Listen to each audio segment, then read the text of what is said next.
Con i Veneti nel mondo noi vogliamo proseguire un ragionamento in cui appunto questi nostri conterranei che già da 150 anni girano per il mondo siano i nostri ambasciatori e nell'occasione che quest'anno c'è tra l'altro per il Brasile, ormai una delle potenze emergenti più importanti a livello mondiale, e quindi la volontà di interscambi che siano commerciali da una parte e turistici dall'altra,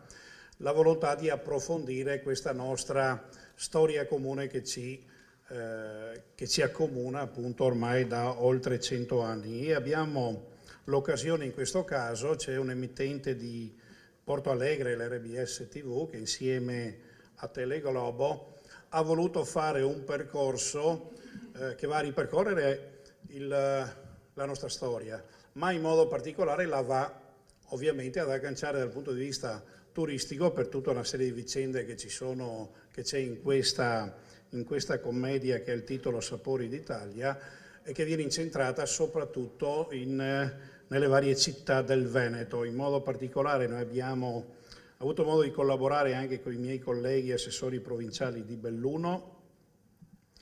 e di Verona, ma soprattutto con anche le Film Commission di Venezia, Verona e Padova. E quindi io, Presidente, se mi permette, inviterei qui Rafael Tombini, che è un po', oltre che essere l'attore protagonista, è uno di coloro che hanno coordinato questo progetto, che diventa interessante anche appunto nella presentazione poi che c'è da dopo metà anno, che come sapete per quest'anno per il Brasile c'è il rapporto Italia-Brasile che durerà appunto da metà, grosso modo da metà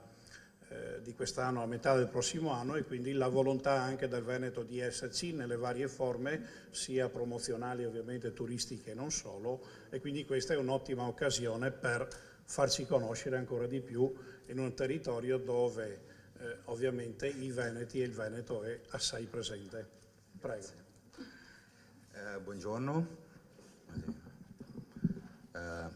Siamo del Rio Grande del Sud e facciamo questa serie televisiva per la RBS TV, che è una filiale della Globo. Sono 5 episodi con il nome Sapore d'Italia, potrebbe essere il sapore del Veneto, perché 4 episodi sono tutti girati qui nelle città del Veneto. Quindi faccio un breve discorso, se no non mi fermo più. Per ringraziare la Regione del Veneto, il signor Governatore Luca Zaia, Daniele Stival, Flusso Migratorio, per l'ospitalità e per l'appoggio alla nostra troupe che è tutto qua, e in nome della RBS TV anche per questa opportunità unica per i nostri rapporti culturali,